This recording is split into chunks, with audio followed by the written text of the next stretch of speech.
ఆంధ్రప్రదేశ్ రాష్ట్రంలో చాలా ఉత్కంఠ నెలకొంది. భారతీయ జనతా పార్టీ జనసేన తెలుగుదేశం పార్టీతో కలుస్తుందా లేదా అనేది రాజకీయ వర్గాల్లో ప్రజల్లో ఒక ఉత్కంఠ నెలకొన్న సమయంలో కేంద్ర రక్షణ శాఖ మంత్రి రాజ్నాథ్ సింగ్ 27 ఫిబ్రవరి ఆయన విశాఖ, ఏలూరు, విజయవాడ విచ్చేసి కోర్ కమిటీ సభ్యులతో, బూత్ కమిటీ కన్వీనర్లతో సమావేశం ఏర్పడిన సందర్భంగా ఆయన వ్యాఖ్యలు చాలా స్పష్టంగా చేశారు. ఆయన మాటలను బట్టి మనం గ్రహించవలసింది, భారతీయ జనతా పార్టీ ఆంధ్రప్రదేశ్ రాష్ట్రంలో జనసేన తెలుగుదేశం పార్టీతో కలిసి పోటీ చేయబోతా ఉన్నది. ఇక్కడ భారతీయ జనతా పార్టీ ప్రభుత్వం ఏర్పడబోతా ఉందన్నారు.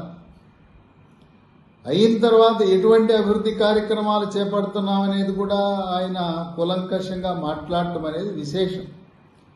రాజ్నాథ్ సింగ్ అంటే కేవలం రక్షణ శాఖ మంత్రే కాదు, ఆయన భారతీయ జనతా పార్టీలో కీలకమైన వ్యక్తి. గతంలో ఉత్తరప్రదేశ్ ముఖ్యమంత్రిగా పనిచేయటమే కాక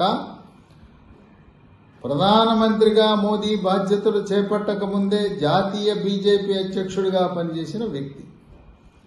ఆయన చాలా సుస్పష్టంగా చెప్పారు, అమరావతి రాజధానిగా కొనసాగుతుంది. కేంద్ర ప్రభుత్వము భారతీయ జనతా పార్టీ కోరుకునేది అమరావతి రాజధానిని మేము అభివృద్ధి చేస్తామని ఘంటాపథంగా చెప్పడం జరిగింది. అంతేకాకుండా ఈ 5 సంవత్సరాలలో పూర్తిగా ఆంధ్రప్రదేశ్ రాష్ట్రం అభివృద్ధికి దూరంగా ఉంది. ఉద్యోగ అవకాశాలు, ఉపాధి అవకాశాలు ఎక్కడా లేకుండా పోయినాయి. ఉపాధి అవకాశాలు మెరుగుపరచడానికి 2 కారిడార్లు కేంద్ర ప్రభుత్వ సహకారంతో నిర్మించబోతున్నామని చెప్పారు. విశాఖ చెన్నై కారిడార్, అలాగే బెంగళూరు చెన్నై కారిడార్, ఈ 2 కారిడార్లు కూడా నెల్లూరులో కలుస్తాయి. ఈ 2 కారిడార్లు కలవటం వల్ల ఒక్కొక్క కారిడార్లో 10 లక్షల ఉద్యోగాలు ఆంధ్రప్రదేశ్ రాష్ట్ర యువతకు అందుబాటులోకి రాబోతున్నాయి. అనేకమైన పరిశ్రమలు రాబోతున్నాయి.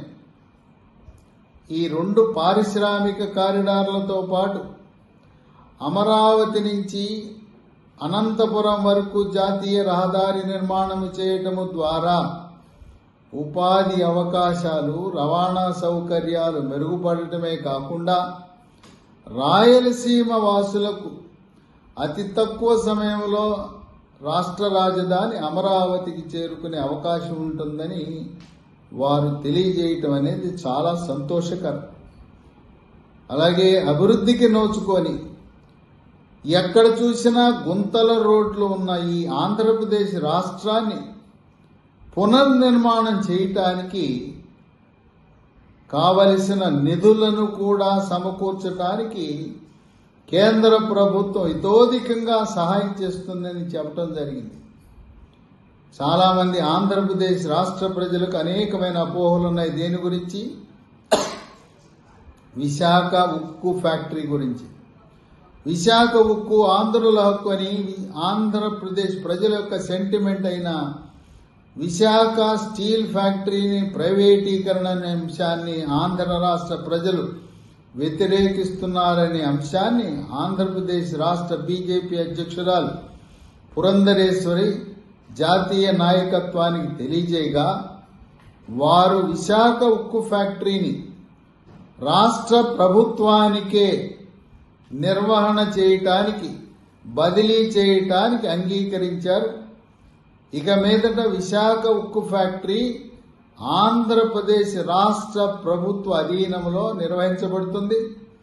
ఇప్పటి వరకు విశాఖ ఉక్కు ఫ్యాక్టరీకి తనకి కావలసిన 2 గనులు కావాలి, ఒక బొగ్గు గని కావాలి, అలాగే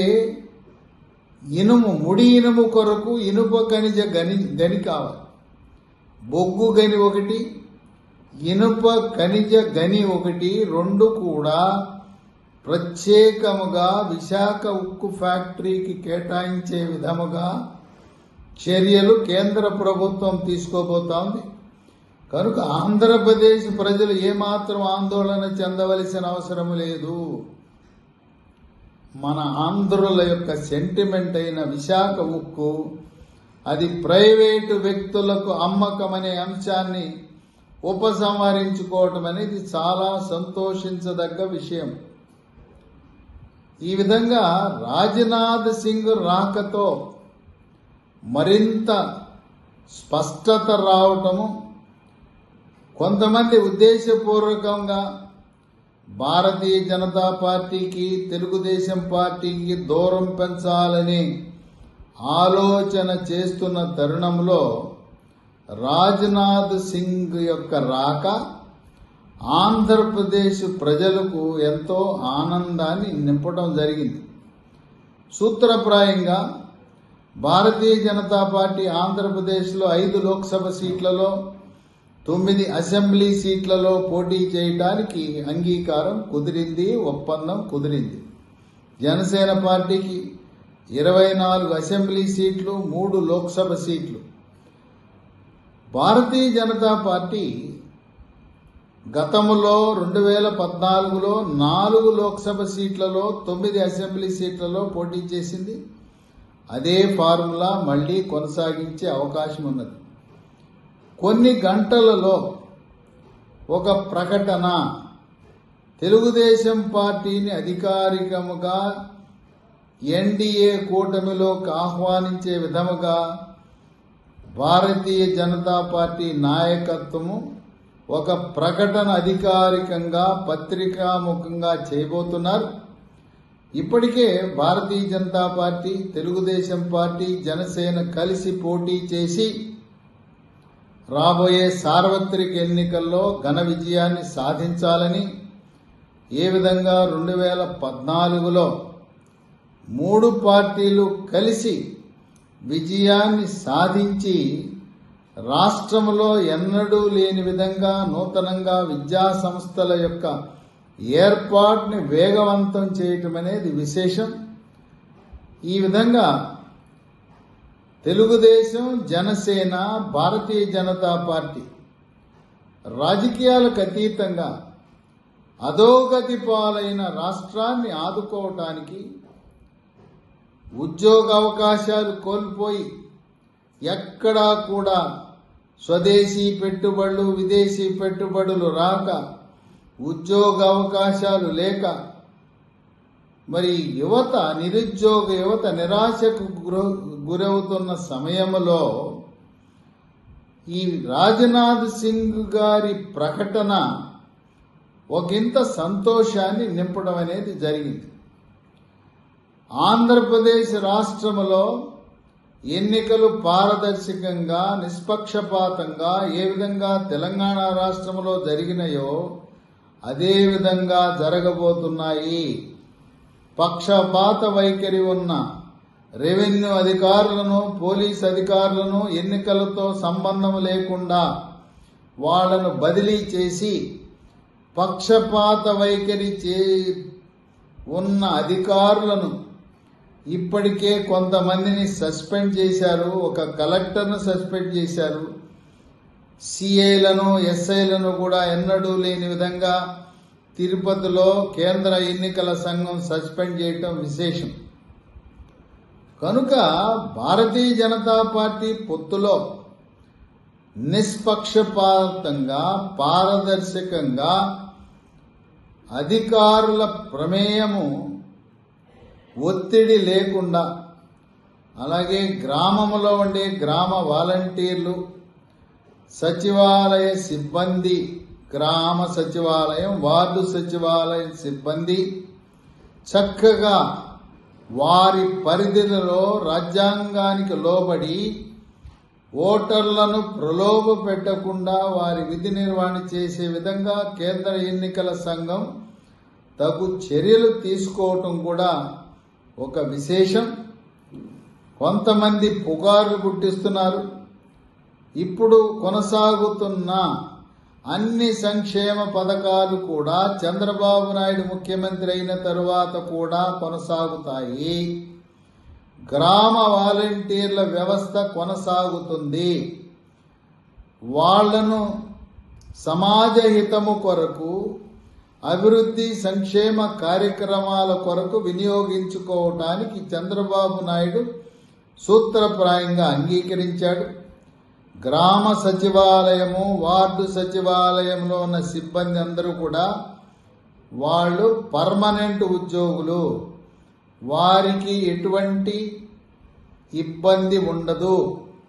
కొంతమంది కావాలని చంద్రబాబు నాయుడు ముఖ్యమంత్రి అయితే వాలంటీర్లను తొలగిస్తాడని, గ్రామ వార్డు సచివాలయంలో సిబ్బందికి ఉద్యోగ భద్రత ఉండదని పుకార్లు పుట్టిస్తున్న తరుణంలో ఎవ్వరూ కూడా అటువంటి పుకార్లను నమ్మవలసిన అవసరం ఏమాత్రము లేదు.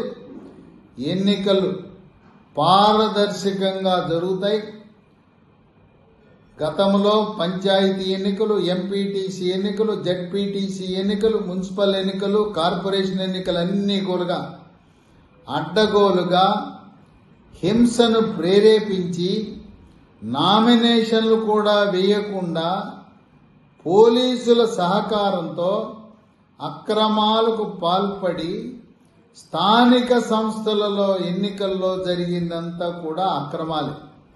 అలాంటి అక్రమాలకు, అరాచకాలకు రాబోయే సార్వత్రిక ఎన్నికల్లో ఏమాత్రము అవకాశం ఉండదు. రాయలసీమలో అయినా, కోస్తాలో అయినా, ఏ ప్రాంతంలో అయినా అన్ని జిల్లాలలో కూడా శాంతి భద్రతకు ఎటువంటి విఘాతము కలగకుండా, ఓటర్లను ఎటువంటి ప్రలోభాలకు గురి చేయకుండా, ఒత్తిడికి గురి చేయకుండా స్వేచ్ఛగా ఓటింగు జరిపించటానికి భారతీయ జనతా పార్టీ, తెలుగుదేశం, జనసేన కలిసి పోటీ చేయటం వల్ల ఆంధ్రప్రదేశ్లో కూడా తెలంగాణ శాసనసభ ఎన్నికలు ఏ విధంగా అనేక మంది ఐఏఎస్, ఐపీఎస్ అధికారులను ఎన్నికల విధులకు దూరంగా ఉంచి నిర్వహణ ఏ విధంగా చేశారో అదే ప్రక్రియ ఆంధ్రప్రదేశ్లో కూడా కొనసాగబోతుంది. మార్చి 10 ఆ సమయానికి ఎన్నికల నోటిఫికేషన్ విడుదలయ్యే అవకాశాలున్నాయని కేంద్ర ఎన్నికల సంఘం నుంచి వార్తలు వెలువడుతున్నాయి. ఏది ఏమైనా భారతీయ జనతా పార్టీ, తెలుగుదేశం పార్టీ, జనసేనతో కలిసి పోటీ చేయటం అనేది ఆంధ్రులకు, ఆంధ్రప్రదేశ్ వాసులకు ఒక శుభ పరిణామంగా భావించాలి. పుకార్లు నమ్మద్దు. స్పష్టముగా రాజ్నాథ్ సింగ్ ప్రకటన మనం పరిశీలిస్తే పొత్తు తప్పనిసరిగా ఉండబోతున్నది.